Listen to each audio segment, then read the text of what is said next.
It all started with a plan that seemed harmless enough. Me and my buddy Josh were sitting around one Friday night, bored out of our minds, when he mentioned this old farmhouse he'd heard about. Apparently, people in town said the place was haunted. The usual stuff: disappearing items, strange noises at night, flickering lights, and the occasional ghost sighting.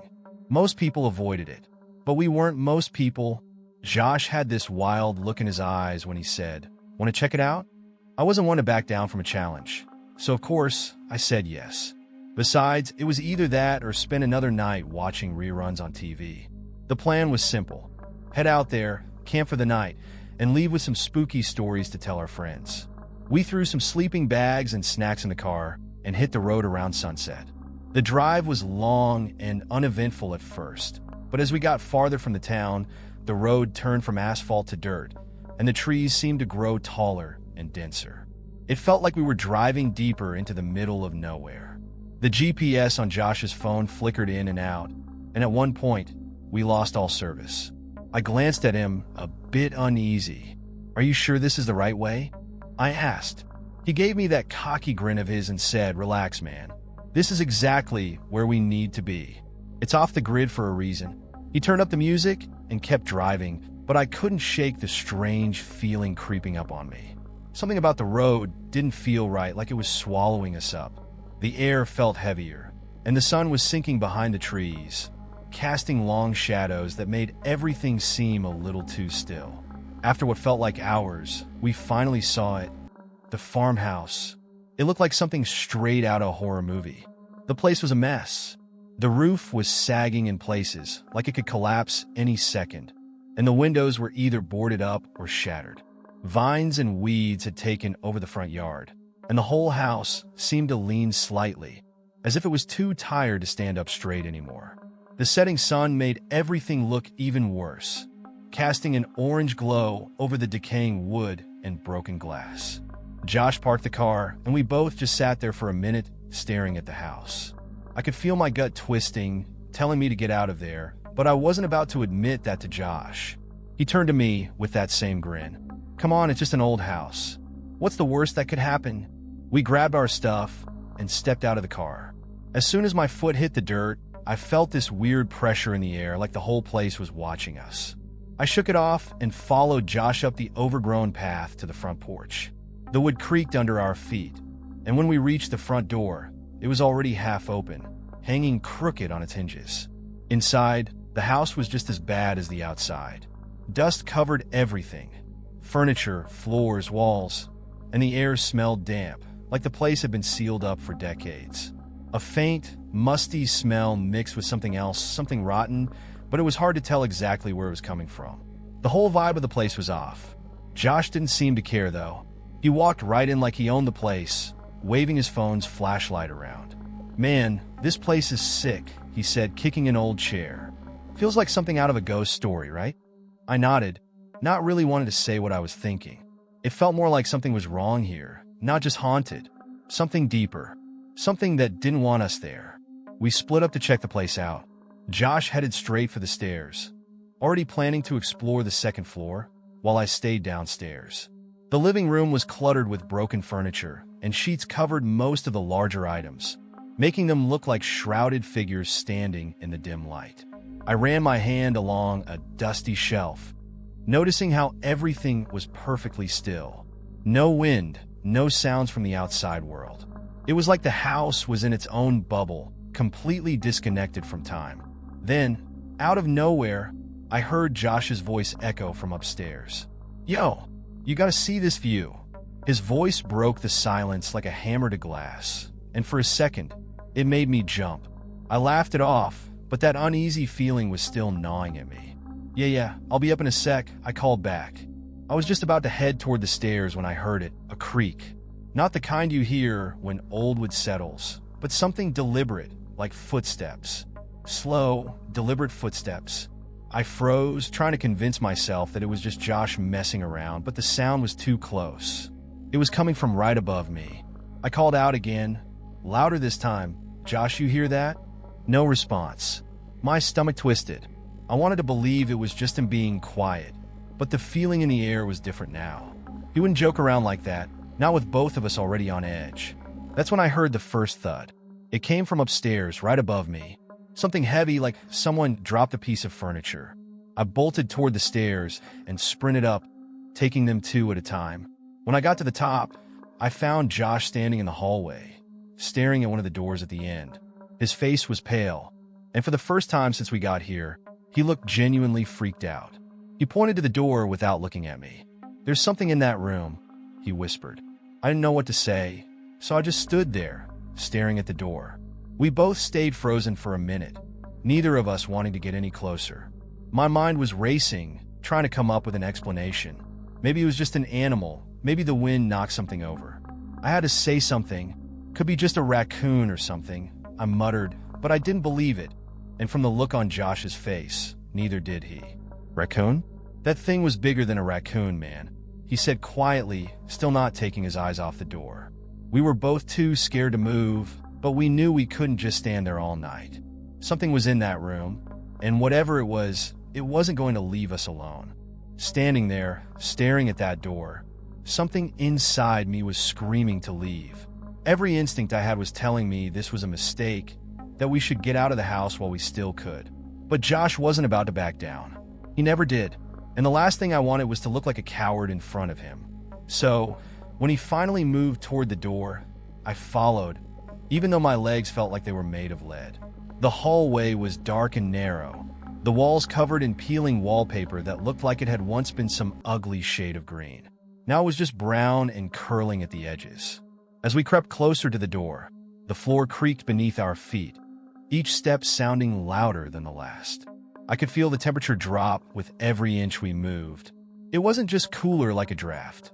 It was cold, unnaturally cold for a house that had been abandoned for decades.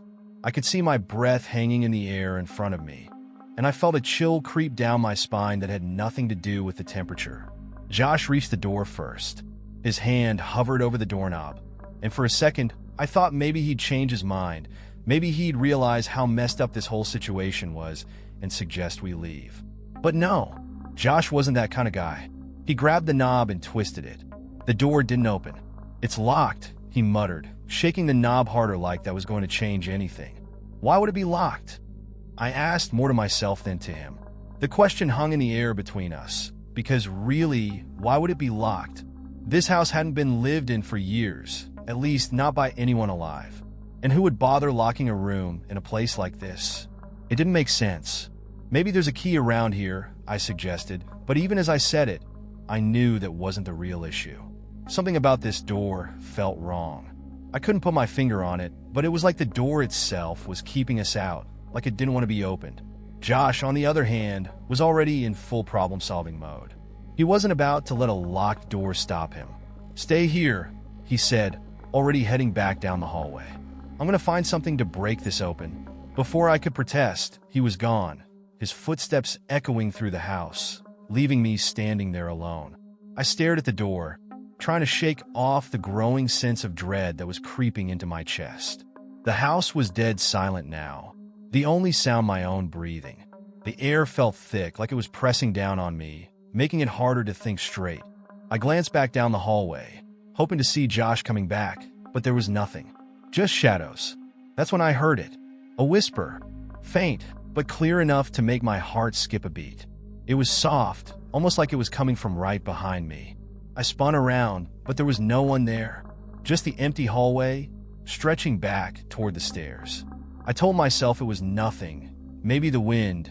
Maybe just my imagination playing tricks on me. But then I heard it again. This time it was closer. I strained to listen, trying to make out the words, but it was too faint, like it was just out of reach.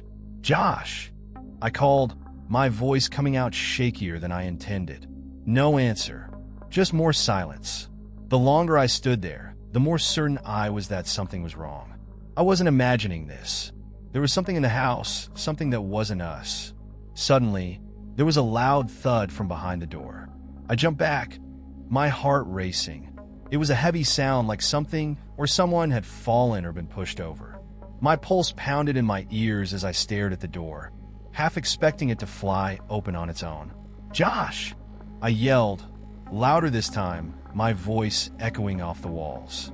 A second later, I heard footsteps running up the stairs, and then Josh was back, holding an old crowbar he must have found in the kitchen. "What the hell was that?" he asked, out of breath, eyes wide with the same fear I was feeling. I shook my head, trying to keep it together. "I don't know. I heard something, a voice or something, and then that noise." I pointed to the door, still tightly shut, as if daring us to try and open it. Josh didn't waste any time. He jammed the crowbar into the crack between the door and the frame and started prying it open. The wood groaned under the pressure, and for a second, I thought the whole thing was going to splinter apart. But then, suddenly, the door gave way with a loud crack. It swung open slowly, revealing nothing but darkness inside. We both stood there for a moment, neither of us moving, the open door like a black hole in front of us. The room beyond was completely dark. No windows, no light, just an empty void that seemed to swallow up everything. "Do you see anything?" I whispered, stepping closer to Josh. He shook his head, shining his phone's flashlight into the room. The beam cut through the darkness, but it didn't do much to ease the tension. The light hit the far wall, illuminating dust particles floating in the air, but otherwise, the room looked empty. No furniture, no signs of life, just bare wooden floors and cracked walls. "I don't get it," Josh muttered, stepping into the room. There was definitely something in here. He moved the flashlight around, scanning the corners, the ceiling, the floor. But there was nothing. I stayed just outside the doorway, not quite ready to step inside yet. The air in the room felt different, thicker, colder. It was like stepping into a freezer, except the cold wasn't just on my skin. It was deeper, like it was sinking into my bones. Then Josh froze. He stood perfectly still in the middle of the room, his flashlight fixed on one spot on the floor. "What is it?" I asked, my voice barely above a whisper. He didn't answer right away, just slowly crouched down and reached for something on the floor.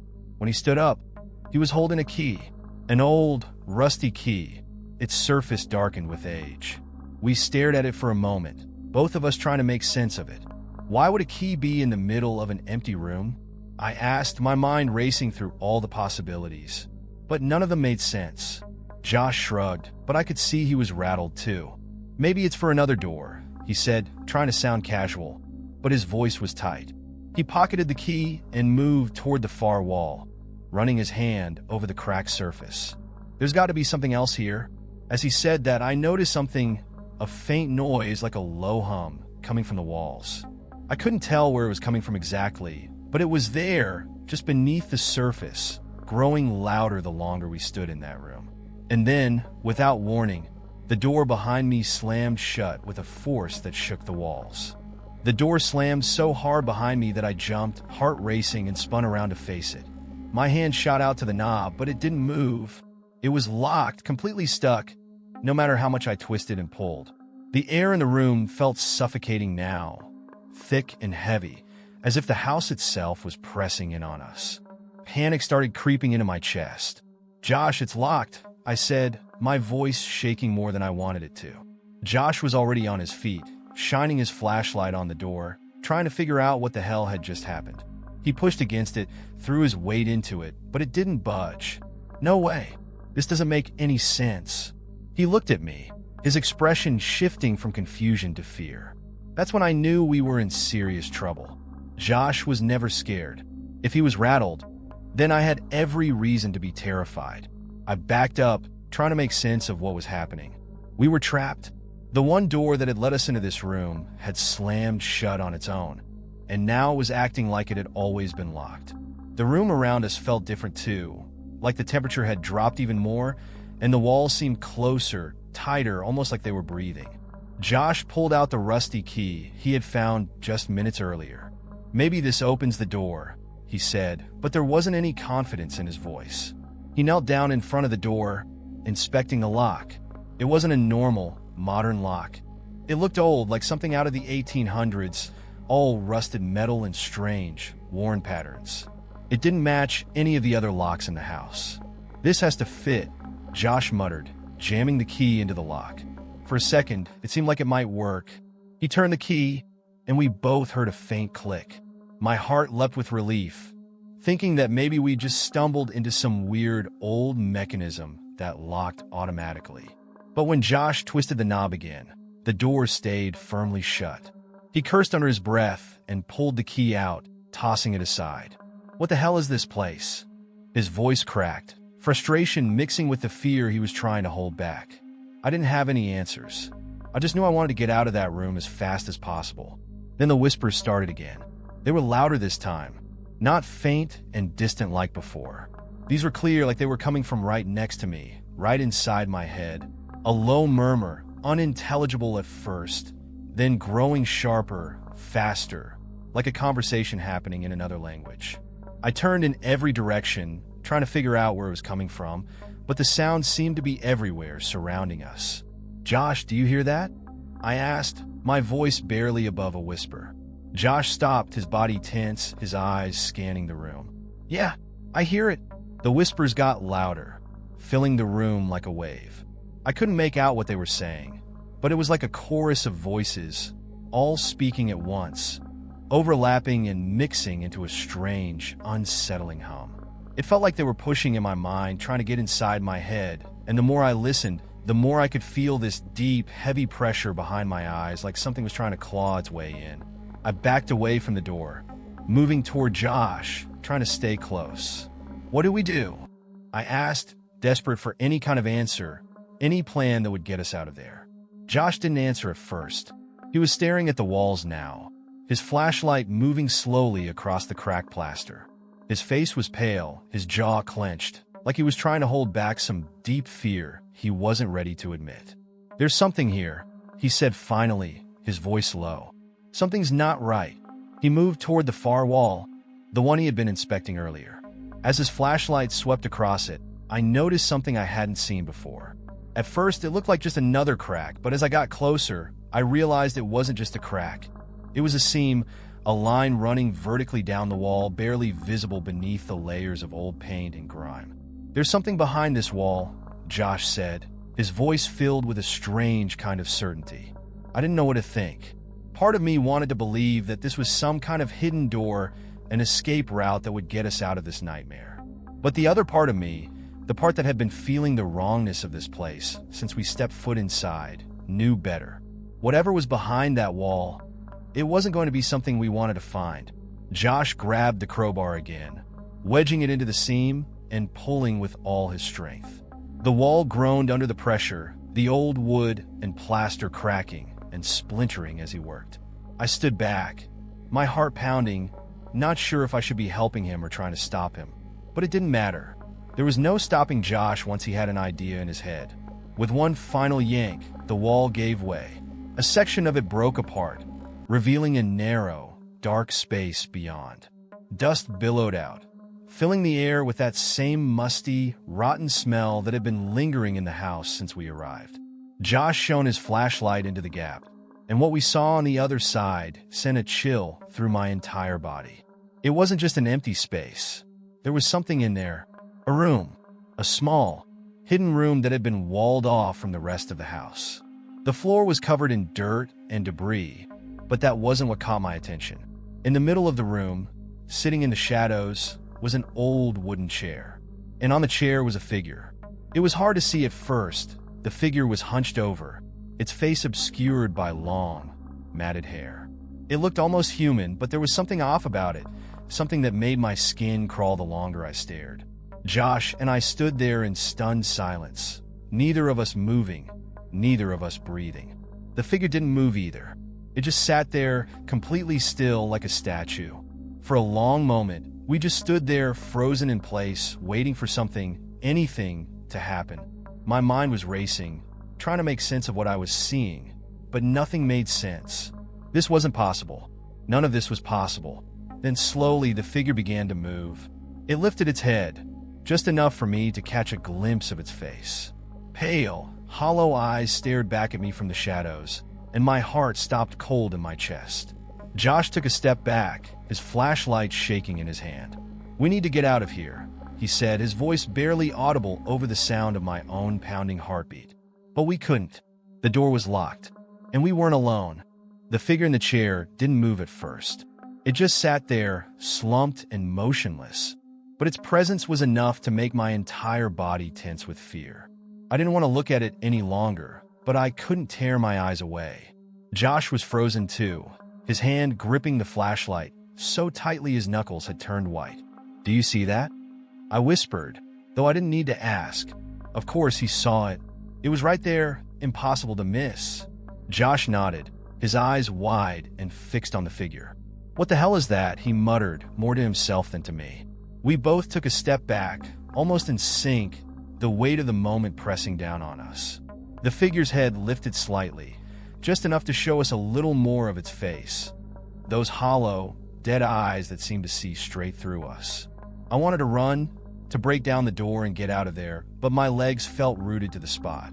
Every part of my brain screamed that we needed to leave, but something about that figure was holding me in place. It was like the house itself didn't want us to go.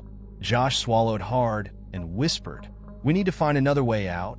His voice was barely a croak, as if he was forcing the words out of a throat that had gone dry. I nodded, but my mind was spinning in every direction. Where could we go? The door was locked. The only other option was the narrow hole in the wall we'd just pried open. That's when the voices started again. This time, they were louder, clearer. They weren't whispers anymore. They were real, actual voices, like people standing just outside the room, talking in hushed, hurried tones.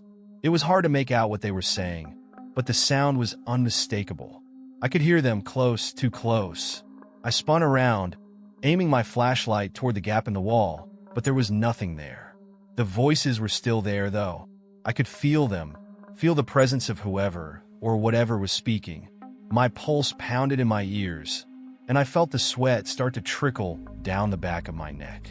"Do you hear that?" I asked, my voice shaking. Josh nodded again. "Yeah, I hear it. It's coming from..." Before he could finish, the figure in the chair moved again. This time it stood up. It was slow, deliberate, like it hadn't moved in years and was struggling to remember how. As it rose to its feet, the long, tangled hair fell away from its face, revealing more of the pale, gaunt features beneath. Its skin was stretched tight over its skull, and its eyes, those eyes were still locked on us, unblinking and unnatural. There was something deeply wrong about this thing, something that sent every alarm in my body into overdrive. Josh and I stepped back again, almost tripping over each other in our panic. "We need to get out of here," I said, louder this time, as if saying it would make it possible. Josh didn't argue. He was already moving toward the door, trying to knob again, yanking at it with everything he had. It didn't budge. "It's still locked," he yelled, his voice high and panicked. I turned toward the wall, where the voices were still murmuring, but louder now, more insistent. It felt like they were right behind the wall, like they were watching us, waiting for something. My hands were shaking as I grabbed the crowbar Josh had left on the floor and wedged it back into the gap in the wall. If we couldn't get out through the door, maybe we could break down more of the wall and escape that way. But as I started to pry at the crumbling plaster, the figure moved toward us. It didn't walk. It sort of glided, its feet barely making any noise on the old wooden floor. It moved slowly, but there was an inevitability about it, like it knew there was nowhere for us to go. My breath came in shallow gasps as I worked at the wall, my muscles burning from the effort.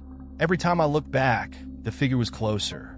Come on," I muttered to myself, yanking at the wall, tearing at it like a wild animal. More plaster crumbled away, revealing the rotten wood beneath, but it wasn't enough. The opening was too small to fit through, and I could feel the panic setting in like a vice around my chest.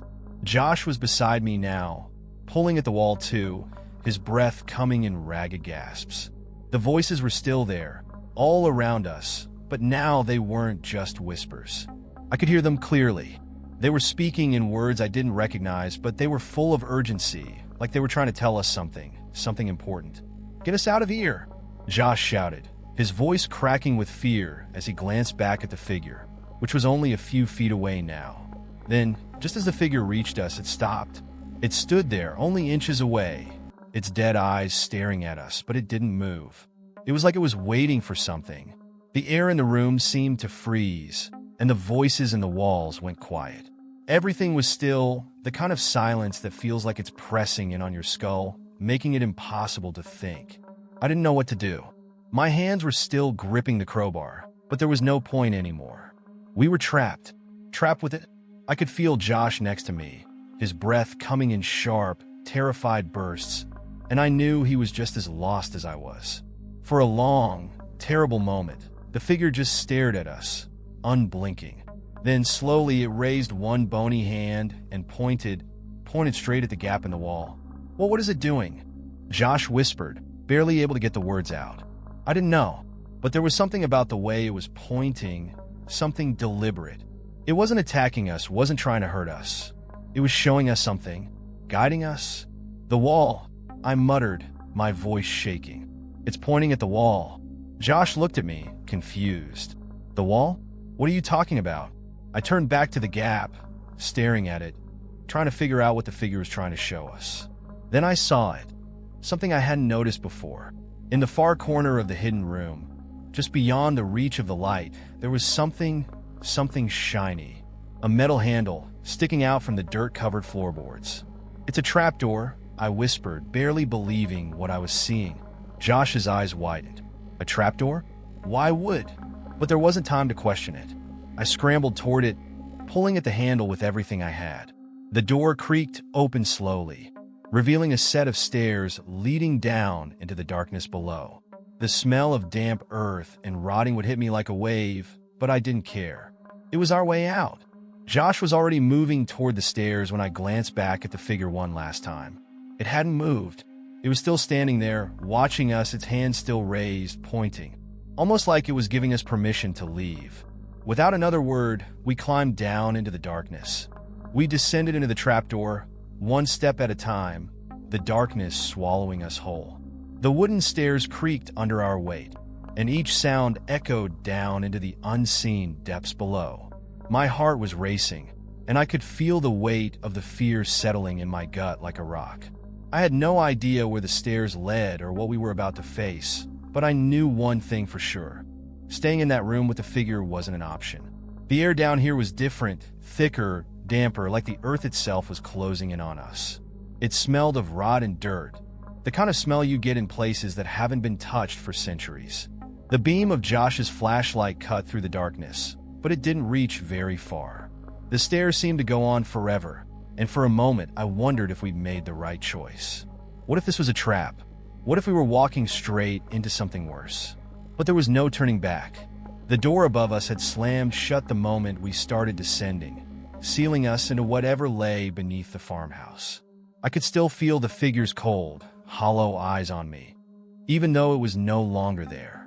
The memory of it sent chills up my spine, but I forced myself to focus on the steps in front of me. Josh stopped suddenly, and I nearly ran into his back. "What is it?" I whispered, trying to keep my voice steady. "I think we're at the bottom," he replied, shining his flashlight around. I peered over his shoulder, and sure enough, the stairs ended in a small, dirt-covered floor. The room was low and cramped, the ceiling barely high enough for us to stand up straight. The walls were made of rough stone, wet and slimy to the touch, and there was no other exit in sight. "Where are we?" I asked, my voice echoing slightly in the confined space. Josh scanned the room, his flashlight bouncing off the stone walls. "I don't know. Some kind of basement, I guess. Maybe a cellar." The space felt wrong, though. It didn't feel like a normal basement. It felt older, like it had been here long before the house above. The air was colder down here, and the dampness made it hard to breathe. My skin prickled with a sense of dread, and the silence down here was thick, heavy, unnatural. It was the kind of silence that made you feel like you weren't really alone, like something was just out of sight, watching, waiting.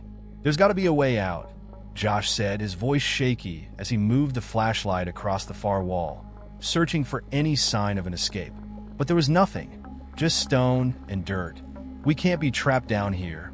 I wanted to believe him, but the longer we stood there, the more hopeless it felt. I could feel the walls closing in, my breath coming faster as the panic started to rise in my chest. "We shouldn't have come down here," I muttered, pacing in the small space. "We should have stayed up there. We could have." Before I could finish, Josh's flashlight flickered. For a moment, the room was plunged into complete darkness, and my heart skipped a beat. "Josh, your light." I know," he muttered, shaking the flashlight. It flickered back to life for a second, but then dimmed again, leaving us in near darkness. That's when I saw them. At first, I thought my eyes were playing tricks on me. It was so dark that I couldn't be sure of what I was seeing. But then the light flickered again, and I saw them clearly. Faces. Dozens of them. Twisted, pale faces, pressed into the stone walls like they were part of the very structure of the room. Their mouths were open in silent screams, their eyes hollow and sunken, like they were frozen in the moment of their death. I stumbled backward, my pulse pounding in my ears. "Josh, the walls!" He turned his flashlight toward the wall, and as the dim light passed over the stone, the faces seemed to shift, to move just out of reach of the beam. They weren't there when you looked directly at them, but the moment the light passed, you could see them in the corner of your eye watching. Josh took a step back, his hand trembling as he gripped the flashlight. "Well, what is this?" His voice was barely above a whisper, filled with the same disbelief that was gripping me. I didn't have an answer. I didn't want to think about what it meant, what those faces were, or how they'd ended up there, but I couldn't stop staring. My skin crawled as I watched the faces shift in the darkness, their mouths moving as if they were trying to scream, but no sound came out. The silence in the room felt suffocating now, like it was pressing down on us, making it impossible to breathe. "We need to get out of here," Josh said suddenly, his voice shaking as he turned toward the stairs. "There's got to be another way out. We just have to." The ground beneath us shifted, and I felt my stomach drop. The dirt floor trembled, sending small rocks and debris tumbling down from the walls.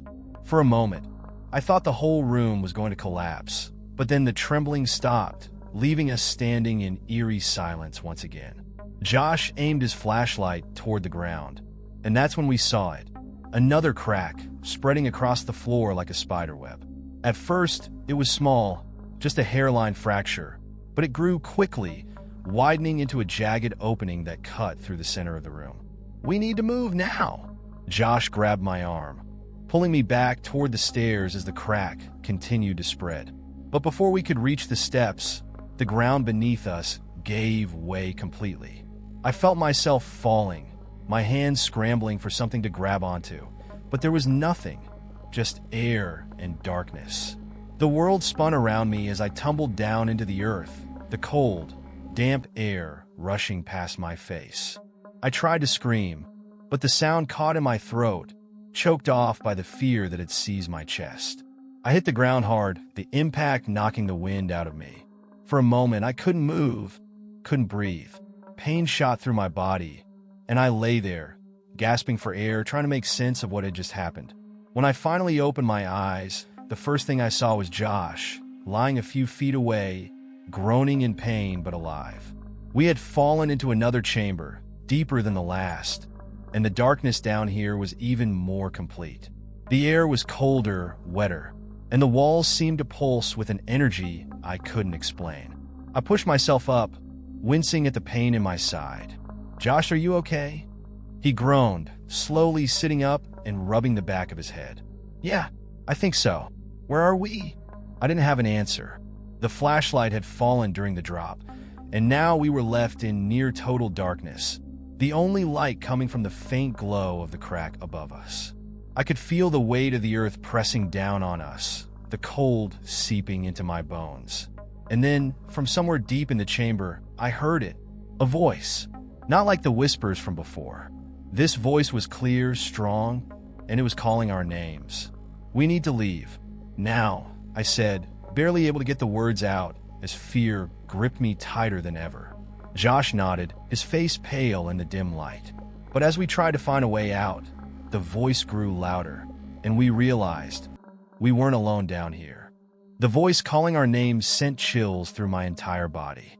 It was clear, echoing in the dark, and it sounded far too real to be a trick of the mind. Josh and I stood frozen, the silence that followed the voice almost worse than the sound itself. My heart pounded so hard I could feel it in my throat, and I could see the same fear reflected in Josh's eyes. "We need to move," Josh whispered, but his voice trembled, betraying the fear he was trying to hide. I nodded, my legs feeling like lead as we started to move through the chamber. The only light came from the faint glow above, barely illuminating the rough walls around us. The air was thick with dampness, cold and suffocating, and each breath felt harder to take than the last. The voice was gone now, but its echo still lingered in my mind. We pressed on, searching for any sign of a way out, but the chamber seemed endless, stretching farther into the darkness.